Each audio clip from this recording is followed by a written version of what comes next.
Happy Tulip Tuesday. This is the day we share timely tips for the tulip tribe. Today, adding snow to your arrangements brightens, adds that little essence of fun. Of course, you could do spray snow.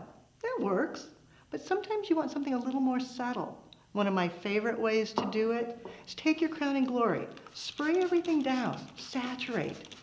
A, it makes them last longer. B, then you can take just flower food. Yes, the powdered flower food that you use in the water, and sprinkle that over the top. And it gives you a nice dusting of snow. Just sprinkle, sprinkle, sprinkle. And then if you'd like, you can always go back and add a little bit of glitter. The diamond dust, again, a subtle touch, a nice sparkle that makes it perfect. Now you know how the pros do it.